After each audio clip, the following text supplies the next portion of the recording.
예배의 본질 회복이 중요합니다 하는 제목을 들고 나왔습니다. 원래 다른 걸 준비했는데 코로나19로 해서 예배가 다 죽어간 이 순간에 그래도 이런 말씀을 전하는 것이 정당할 것 같아서 아까 그 말씀을 가지고 해보려고 나왔습니다.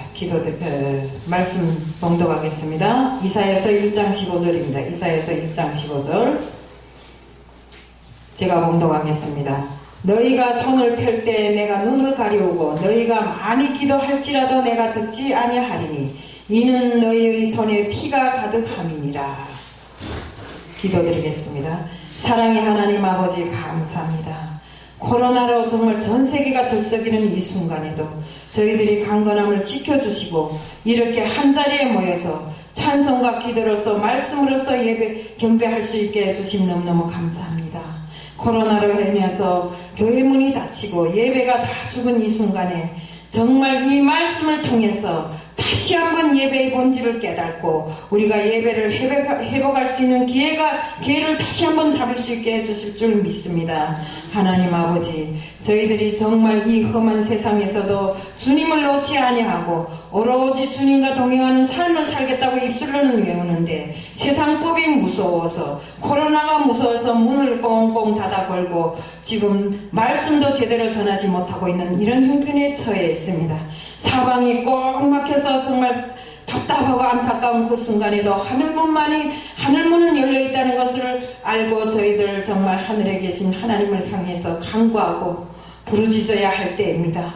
하나님 아버지, 저희들 정말 이 말씀을 다시 한번 상기하면서 정말로 저희들 예배를 다시 한번 회복하고 그 본질을 깨달을 수 있게 해줄 줄 믿사오며 예수 그리스도 이름 받들어 감사하며 기도드리옵나이다.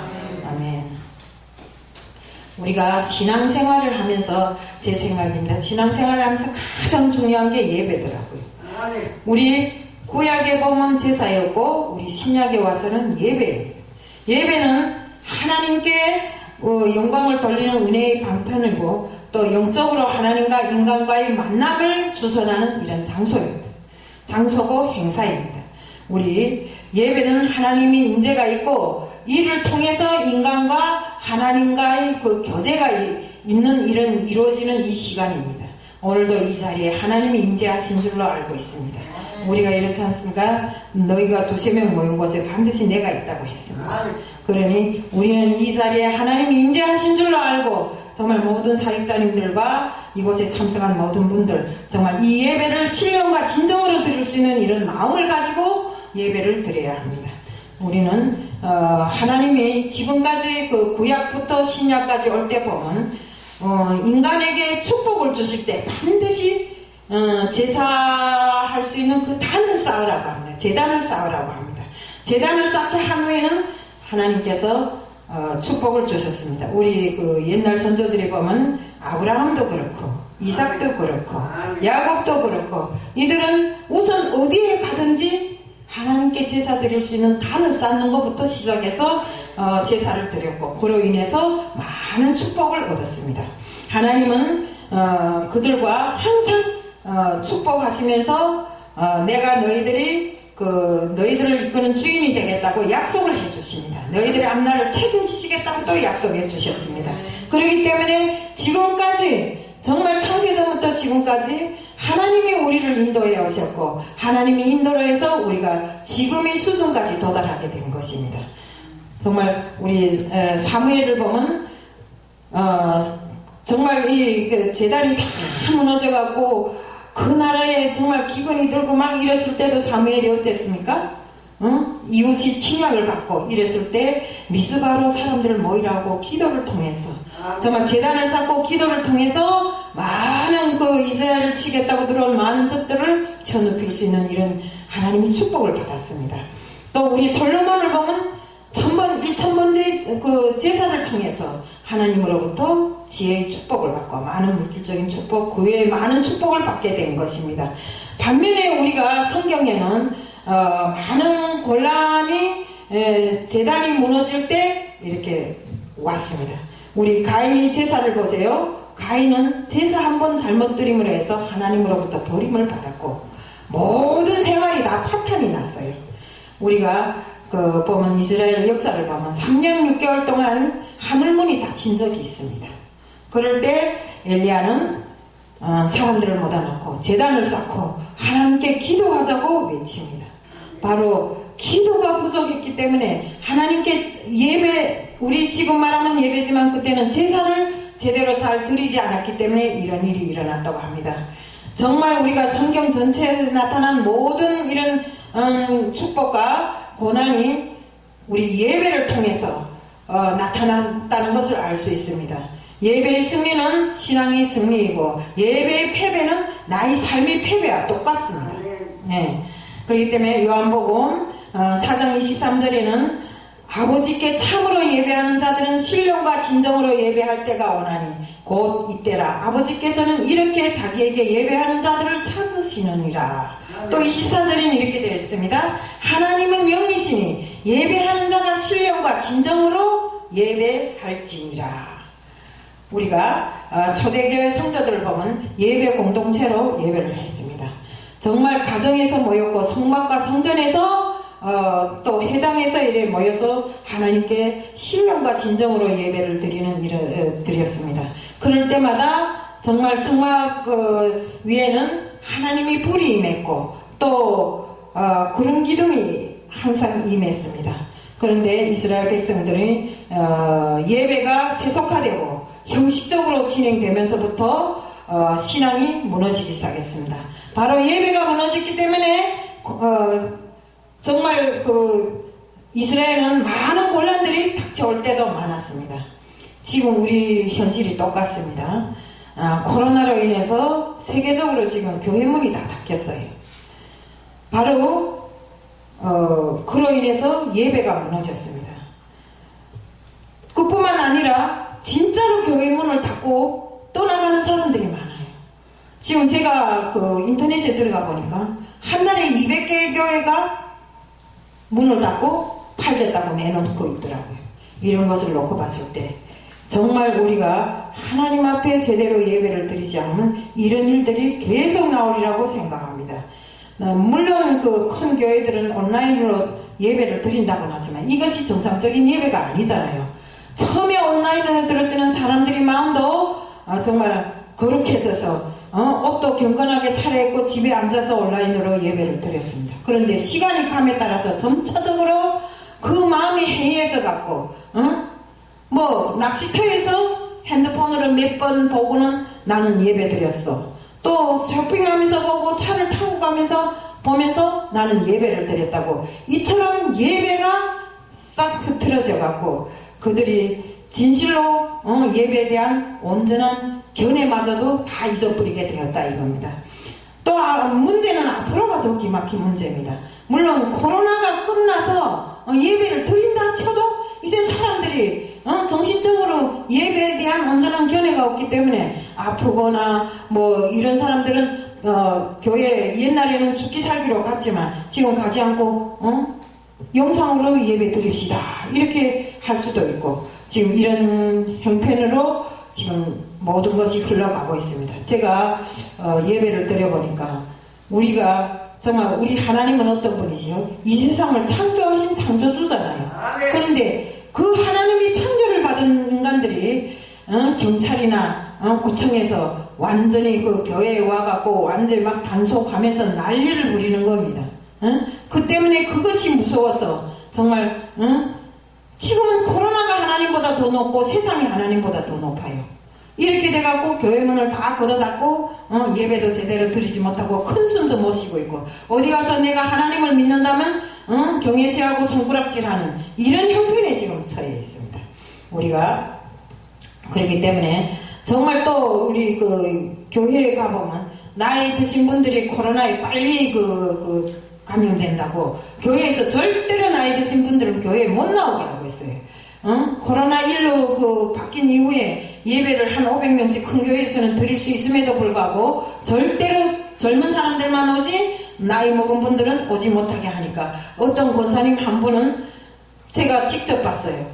교회 앞에 서서 눈물을 뚝뚝 떨구면서 내가 왜 이렇게 나이를 많이 먹었노? 저 교회 문도 통과해서 하나님 볼라도 못 가니 이러더라고요. 이렇게 우리가 정말 이 코로나가 만연된 지 10개월 만에 모든 사람들이 지금 이 하나님을 믿는 사람들이 마음에 상처도 있고 또 그로 인해서 우리의 영성이 완전히 제로 상태에 들어가더라 이겁니다. 그렇기 때문에 우리는 무엇보다도 중요한 것이 우리가 예배를 회복하는 것이 중요합니다. 네.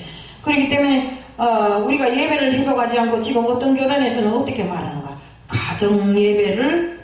가정예배 캠페인이라는 것을 만들어 놓고 가정에서 예배를 드리는 거, 앞으로는 가정에서 예배를 드리는 거, 초대교회에서도 가정에서 예배를 드렸다고 가정에서 예배를 드려. 근데 가정에서 온전히 예배를 드릴 수 있는가? 들을 수 있다면 좋아요. 사람들이 영성이 그만큼 돼 있어갖고 준비가 돼 있어갖고 가정에서도 정말 신령과 진정으로 예배를 드릴 수 있다면 좋지만 그게 아니잖아요. 물론 드리는 사람도 있겠지만 형식으로 드리는 사람들이 아마 더 많을 것 같아요.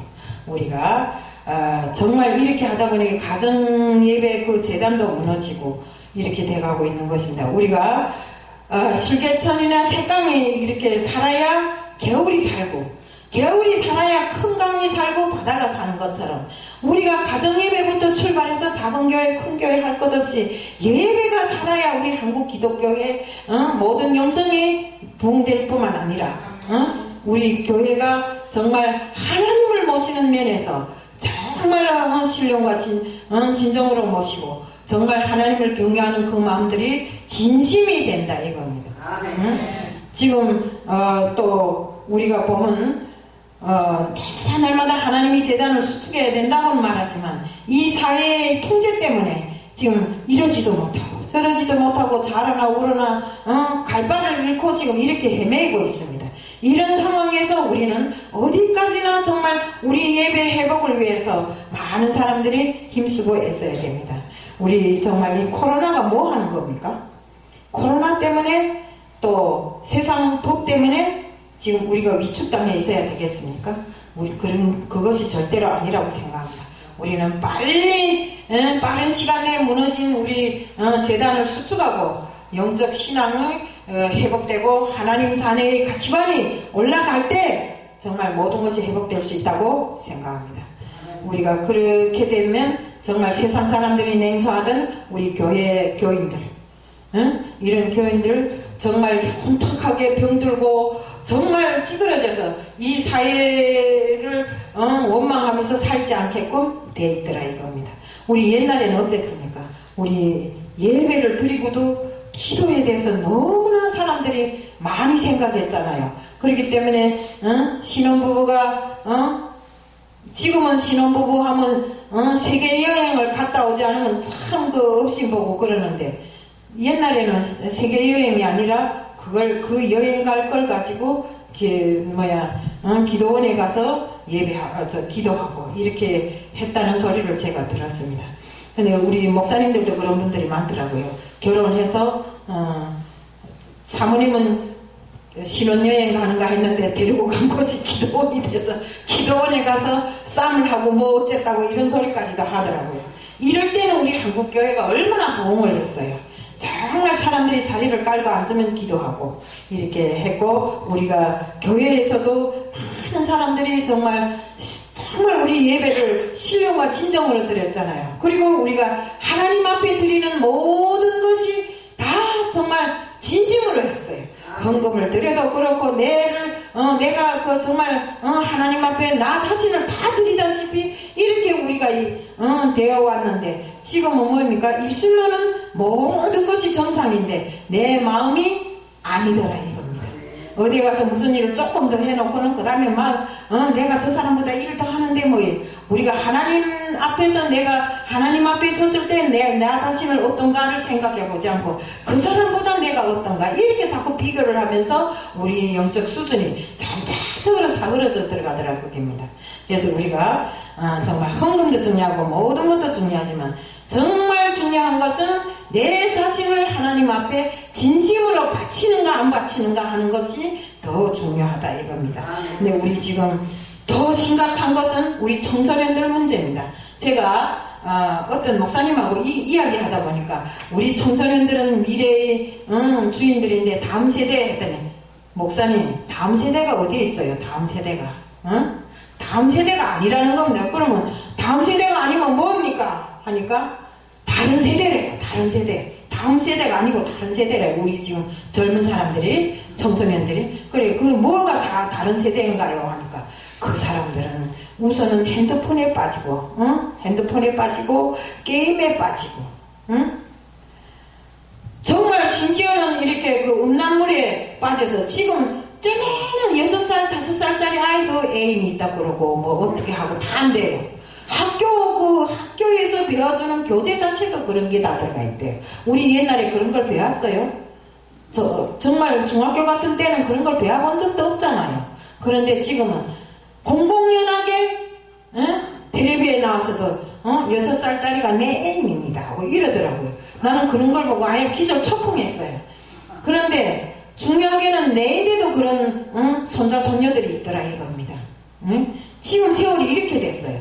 정말 핸드폰 때문에 길을 가면서도 핸드폰하고 차를 타도 핸드폰하고 지금 차에 보세요. 옛날에 젊은 사람들은 앉을 줄을 몰라서요. 어르신들이 가면 문득 일어나갖고 앉으라고 그러고 양보하고 이랬는데 지금 그런 게 없어요. 딱 어르신들이 자리에 앉아서도 눈 딱 내리깔고 핸드폰 보기 시작하면 어르신이 와서 기침 켈락켈락하고 이거 짚고 와갖고 이래도 자리 내줄 줄도 몰라요.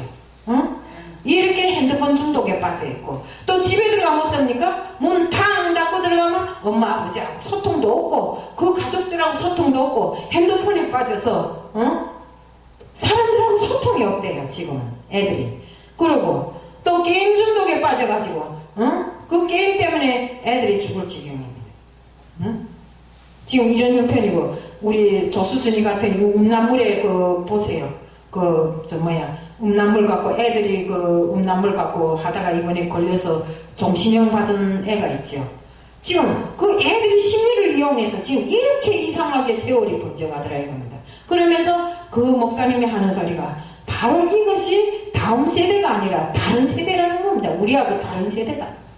다음 세대를 기약할 수가 없다는 겁니다. 그 세대를 놓고. 이렇게 돼 있다는 것입니다. 그러니까 우리가 게임을 하는 애들은 이렇대요. 지금 사고를 많이 치잖아요. 살인도 하고 막 이러잖아요. 자기 친구들 막 죽이고 막 이런 거 보면 게임하는 애들은 자기가 그 게임에 나오는 그 사람이 자기가 되어가지고 막 그 사람대로 그 사람처럼 이렇게 같이 하다 보니까 살인도 치고 지금 이렇게 나쁜 짓을 너무나 많이 하고 있다고 합니다. 우리는 정말 옛날에 우리는 교과서에 도덕생활에 대해서 바른 생활에 대해서 그 다음에 윤리에 대해서 얼마나 많이 강조를 받고 많이 배웠어요. 근데 지금은 그 자체가 교과서에 없대요. 없어진 지가 오래돼요. 그렇기 때문에 정말 이것을 어떻게 치유하겠는가 하는 것은 놓고 봤을 때 세상 것 갖고는 절대로 치유도 못해요. 단지 우리 하나님의 그 피 묻은 복음 외에는 절대로 우리가 그 젊은 애들을 돌려세우고 바로 세울 방법이 없는 것입니다. 이제도 우리 김덕순 목사님이 이야기를 했지만 진리를 알지니 진리가 너희를 자유케 하리라 하잖아요. 진리이신 우리 예수님 말고는 우리 젊은 세대들을 돌려세울 수가 없다는 것입니다. 그런데 그 세대를 진리 안에 열려니까 너무나 힘들더라 이겁니다. 제가 학교 백석신학대학 다닐 때인데 거기에는 일반 학교도 있어요. 젊은 애들이 이 팬티 다 비리다 보이는 치마를 입고 탁 벌리고 공원에 앉아서 담배를 팍팍 빨아댑니다. 그래서 제가 이 배지가 그 백석 교수님 배지래요. 그런데 이걸 교수란 건 알기 때문에 빨딱 일어나서 인사를 해요. 그래 내가 그랬지. 담배 안 피우면 안 될까? 하니까 아이고 담배는 이제 끊을 수도 없어요. 이렇게 말해요. 이렇게 지금 젊은 애들이 세상에 젖어서 자기가 어떤 길로 가는지도 지금 모르고 있습니다. 그것도 남자가 담배를 피우면 모르겠는데 여자가 담배를 팍팍 피우면 콧구멍으로 연기를 팍팍 내보내면 이러더라고요. 그런 것을 봤을 때 참으로 비참하게 그지없더라고요. 이 세대가 도대체 어디로 갈 것인가? 바로 그 도래는 진리를 알지니 진리가 너희를 자유케 하리라는 하나님 말씀도 있는데도 불구하고 애들이 지금 이렇게 하더라 이겁니다. 바로 그 진리 안에 우리 젊은 세대를 넣는 것이 너무나 힘들지만 그 세대를 그 진리 안에 열을 수 있는 사람들은 우리가 정말 지난 세월 산전수전 공중전 다 해온 우리 세대밖에 없다 이겁니다. 그래서 우리가 정말 정신을 바싹 차리고 다른 세대가 아니라 다음 세대를 위해서 우리가 노력하고 정말 애써야 된다는 것입니다.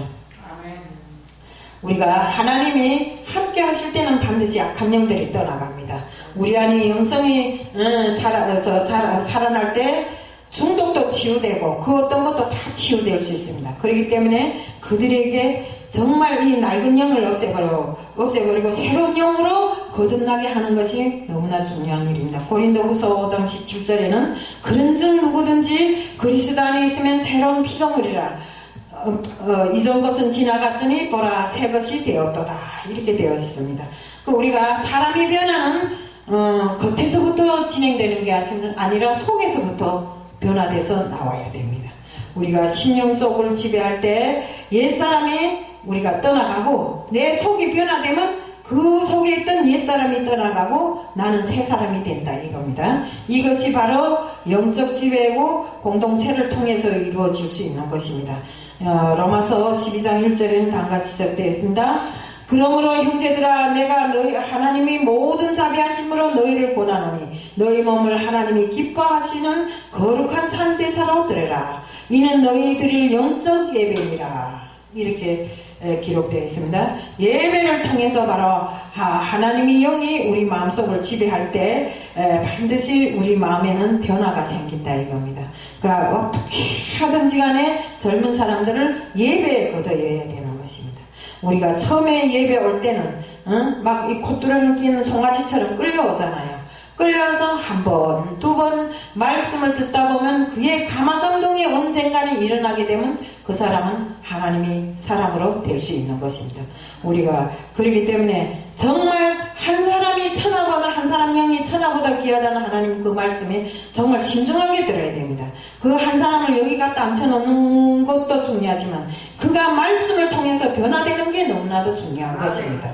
그래서 우리도 처음에 그렇잖아요. 그 모습을 보면 다른 사람들도 똑같습니다. 저도 역시 하나님을 믿지 않으려고 발버둥 치던 사람인데 세상에 신학 공부를 하면서도 그걸 믿지 않았고 또 신학 공부 다 해놓고 졸업장을 타놓고도 뻔뻔스레 졸업장을 타놓고도 다단계에 돌아다니면서 하나님을 믿어야 할 사람이 다단계에 돌아다니고 이렇게 했어요.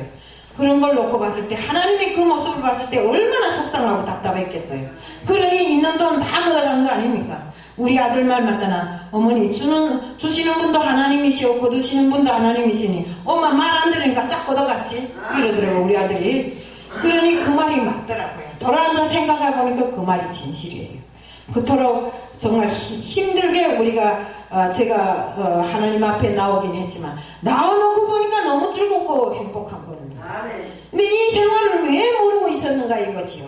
그러니까 이곳으로 인도하는 사람이 좀 바싹 콧두렁이를 당겼더라면 나도 빠른 시간 내에 했겠는데 그리 안 하고 그저 공부만 시켜놓고 가만히 내비 놔뒀으니까 저는 내비 놔둔 대로 또 돌아다닌 겁니다. 네.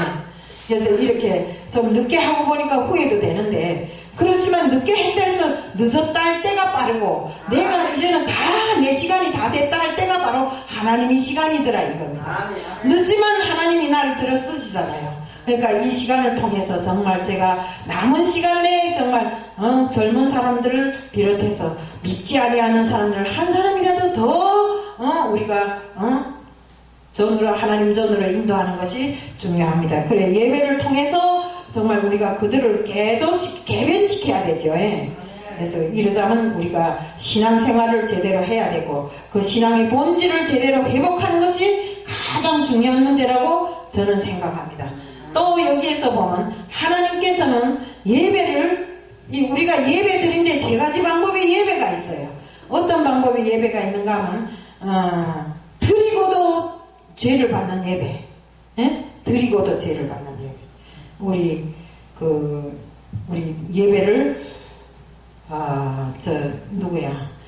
아론이 아들이 예배를 드릴 때 하나님이 드리라는 방법대로 안 드렸기 때문에 그 자리에서 불에 타 죽잖아요. 응? 나다가 아비후에 이렇게 진짜 우리가 하나님께서 하라는 대로 안 하면 절대로 하나님이 예배를 받지를 않으셔요. 그리고 오히려 그에게 징계를 내리는 겁니다. 또 그리고 예배를 아무리 예배를 드려도 하나님이 예배를 거절하시는 겁니다. 왜? 우리가 그 성경에 보면 다리 저는 그 동물들, 그 소와 나귀를 가져왔을 때 다리 저는 거, 뭐 병들은 거, 눈 먼 거, 이런 거 갖다 놓고 하나님 앞에 제사를 지내려고 하니 하나님 뭐이랍니까? 그것을 너네가 나가서 시장에 나가 팔아봐라. 팔리는가? 너 총독한테 갖다 줘봐라. 총독이 그걸 받는가? 이렇게 이야기하잖아요.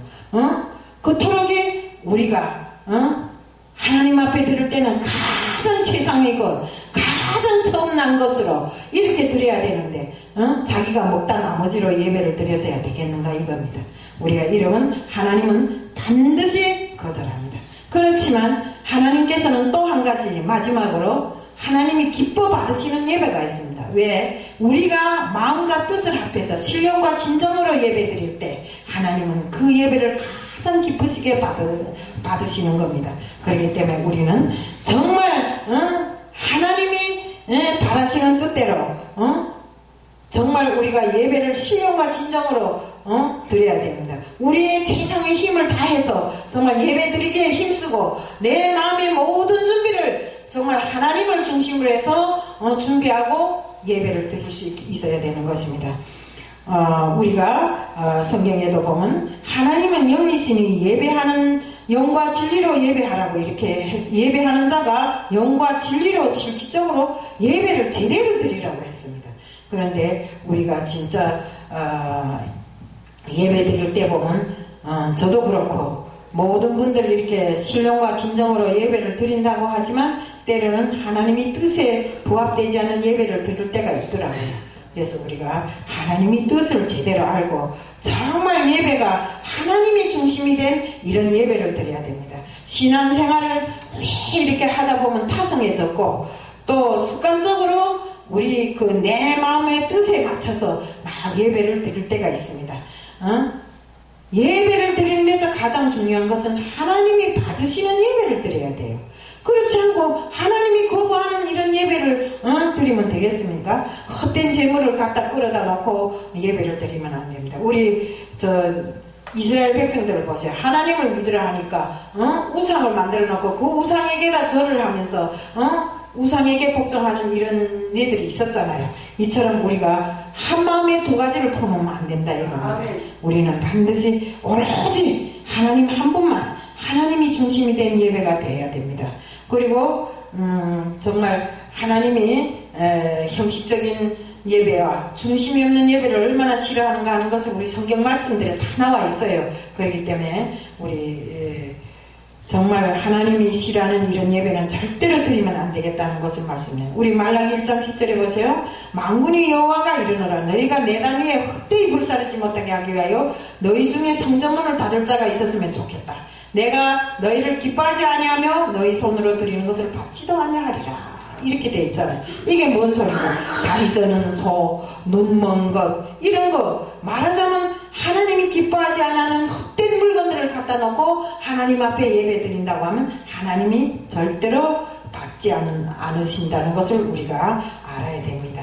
우리 신명기 32절 17절에 보면 이스라엘 민족이 하나님 앞에 아까도 제가 말씀드렸지만 하나님 앞에 제사하지 않고 마귀 안에다가 절을 하면서 우상을 섬기는 이런 일들이 빈번했다고 이렇게 지적되어 있습니다. 우리는 예배 시간에 정말 예배 시간을 지키는 것이 제일 중요하고 그 다음에 우리가 예배를 드리면서 찬송과 기도를 드리는 것이 무엇보다도 중요하다 이겁니다. 우리가 정말 하나님이 받으시는 예배 중에는 찬송이 중요합니다. 우리가 어떤 교회에 가면 찬송하지 말라고 그러더라고요. 근데 우리가 찬송은 곡조 있는 기도가 아닙니까? 응? 찬송을 통해서 우리가 먼저 성령의 감화 감동을 받은 다음에 말씀을 들으면 얼마나 좋습니까? 근데 어떤 교회에 가면 찬송을 많이 못 부르게 하고 찬송을 많이 말 못 부르게 하고 무슨 말씀이 중요하다고 하면 물론 말씀도 중요합니다. 그렇지만 우리가 하나님께 올릴 수 있는 기도는 찬송이 중요합니다. 우리 기도하지만 아까도 이야기했지만 우리 계시록에 있잖아요. 천사들이 금 항아리에 기도를 담아서 하늘에 올리십니다. 아멘. 역시 같습니다. 우리가 드리는 찬송도 역시 금 항아리에 담아서 하나님께 올려드립니다. 아멘. 이처럼 귀중한 찬송을 우리가 많이 불러야 됩니다. 제가 솔직한 말로 한 가지 정말 여기서 고백하건데 옛날에 어떤 사람한테 돈 안 준다고 막 발로 참았어요. 그랬더니 다리가 막 피가 터져서 쭉쭉 흐르더라고요. 근데 그 사람이 이렇게 다리를 이렇게 쩍쩍하며 의자에 앉아서 뭐라 왜 나만 겪는 고난이냐고 이러더라고요. 그러니까 내 마음에 그게 그 순간에 아니 저 사람 왜 찬송 부르자고 내가 막 달아났어요. 욕하다 욕도 못하고. 그러니까 그 찬송이 얼마나 중요한가요. 그러니까 그 얼음장 같은 그 냉혈동물 같은 내 마음도 녹였잖아요. 그 사람이 찬송으로서.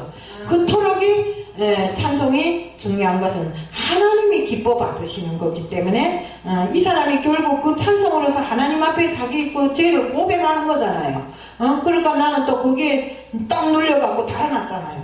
이렇게 찬송이 중요하더라고요. 그러니까 우리는 정말 찬송과 정말 말씀을 중심으로 해서 우리 영적 생활을 한 계단 한 계단 더 업그레이드 시켜나가는 이런 사람들이 돼야 됩니다. 그리고 우리 여기에도 있지만 정말 하나님께서는 제사도 중요하지만 예배도 중요하지만 나는 너희들이 하는 기도를 받고 싶은 생각이 없다 할 때가 있습니다. 왜 그럴까요? 내 정욕을 위해서 드리는 기도. 뭐 주세요, 뭐 주세요, 뭐 주세요, 뭐 주세요. 하나님 앞에 하나님이 우리한테 빚졌어요? 뭐 주세요, 뭐 주세요. 또 안 주면 협박하고 왜 하나님 내 이렇게 기도했는데 안 주는가 하고 이런 사람도 있고 나 역시도 그래 봤어요. 어째 다른 사람 다 주면 난 안 주나요 하면서 그런 적도 있어요. 그러니까 이런 기도는 하나님이 듣지 않으신다는 거. 그래서 우리가 하나님이 바라고 원하는 걸 꼭 기도를 해야 됩니다. 중언부언하면서 기도를 오래 한다고 그게 진짜 기도가 아닙니다. 단 한마디를 해도 하나님 앞에 진짜로 드리는 기도가 돼야 됩니다. 전번에도 제가 여기 와서 설교를 했지만 정말 하나님 나 어떻게 하랍니까? 이 말 한마디가 하나님 앞에 전달됐기 때문에 제가 살아났어요. 그런 역사가 있는데 오늘 이 자리에서 너무 길게 하면 안 되기 때문에 다음에 또 간증하겠습니다. 그래서 그때 이야기를 다 드리겠는데 우리가 드리는 이 중요한 시기의 한마디가 하나님께 꼭 전달된다는 거 우리는 알아야 됩니다. 그래서 중언부언하게 미사력으로 막 섞어가면서 오래 기도한다고 이게 좋은 기도가 아니에요. 그렇기 때문에 우리는 정말 하나님 앞에 정말 부르짖고 내가 받아야 할 것을 말씀드려야 됩니다. 하나님 그러잖아요. 너희들은 내게 부르짖어라. 그러면 내가 너희에게 응답하겠고 크고 비밀한 것을 너희에게 알려준다 했잖아요. 그토록이 우리는 늘상 하나님 앞에 기도할 때 정말 내 욕심과 사리사욕에 물든 그런 기도를 하지 말고 정말 하나님 일을 더 잘하기 위해서 내가 어떻게 해야 되는가 하는 거 하나님 앞에 늘상 진로를 묻고 나가는 우리들이 돼야 된다 이겁니다. 우리는 또 더군다나 사역자들이잖아요. 누가 가르쳐주겠어요? 성도들은 글쎄요 목회자들이 가르쳐준다지만 이 목회자들은 어디가 물어볼까요? 물어볼 데가 없잖아요. 이럴 때 누구한테 물어봐야 되겠어요? 바로 우리 하나님밖에는 물어볼 데가 없다는 거. 그래서 우리의 진로는 항상 하나님께서 인도해 주시니까 하나님께 문의함으로써 우리 진로를 열어나가야 됩니다. 하나님은 더군다나 외식하는 자의 기도처럼 하지 말라는 겁니다. 그 기도는 너무나도 가슴스럽다는 겁니다. 외식하는 자라는 게 뭡니까? 진실한 회개가 없고 정말 우리 하나님께 드리는 우리처럼 하는 기도 욕심과 정욕에 물젖은 이런 기도를 통해 기도할 때를 외식하는 자라 했습니다. 그렇기 때문에 우리는 반드시 하나님 앞에 온전한 기도를 올려드리는 이런 사람들이 되어야 되겠다는 거. 또 우리가 기도만 할 것이 아니라 우리 삶이 그대로 하나님 앞에 산제사를 드리는 자들의 모습으로 되어야 됩니다. 그렇기 때문에 우리가 행함을 온전히 하고 정말 하나님 앞에 모든 것을 드릴 줄 아는 우리들이 되어야 되고 특히나 이 어려운 시기에 우리가 예배를 회복함으로써 그 예배를 통해서 사람들이 영혼을 다시 한번 거머쥘 수 있는 저희들이 다 되다는 것을 말씀드리면서 오늘 말씀을 마칩니다. 이상입니다.